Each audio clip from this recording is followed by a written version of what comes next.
Visakha మధురవాడలో deputy speaker Raghuramakrishnaraju స్థలం కబ్జాకు గురైంది.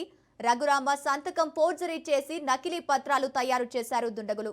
2 కోట్ల రూపాయల విలువైన స్థలాన్ని కబ్జా చేశారు. పీఎం పాలెం పోలీసులకు రఘురామకృష్ణరాజు ఫిర్యాదు చేశారు. ఇక పోలీసులు కేసు నమోదు చేసి దర్యాప్తు చేస్తున్నారు.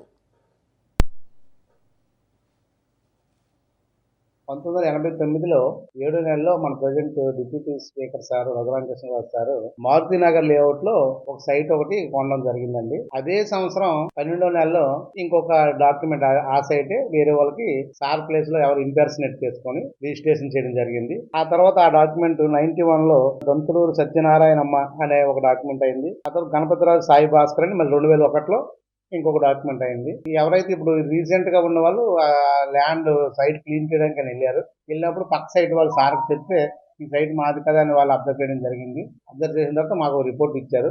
దీని మీద మేము 20వ తారీఖున ఎఫ్ఐఆర్ కూడా నమోదు చేయడం జరిగింది. ప్రస్తుతం దీని మీద మేము దర్యాప్తు చేస్తున్నాం.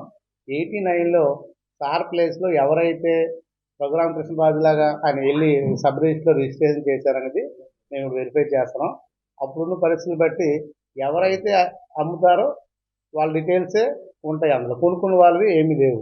సార్ ప్లేస్లో ఎవరైతే వెళ్ళారో ఆయన తంబాది ఉంది. అక్కడ ఏదైతే సంతకం పెట్టాలో ఈ డాక్యుమెంట్లోనో ఈ సబ్ రిజిస్టార్స్లో కూడా సేమ్ సంతకం సేమ్ వేసి ఉన్నారు. ఆ పర్సన్ ఎవరైనా ఇప్పుడు తెలియలేదు. ఇందులో ఎవరైతే ఫస్ట్ కొనుక్కున్నారో సుబ్రహ్మణ్యరాజు అన్న ఆయన ఫస్ట్ కొనుక్కున్నారు 18 డిసెంబర్. ఆయన్ని మేము ప్రెజెంట్ ఎంక్వైరీ చేస్తున్నాం. చేసి ఇందులో ఎవరైతే బాధ్యత ఉంటే అందరి మీద కూడా చట్టపరమైన చర్యలు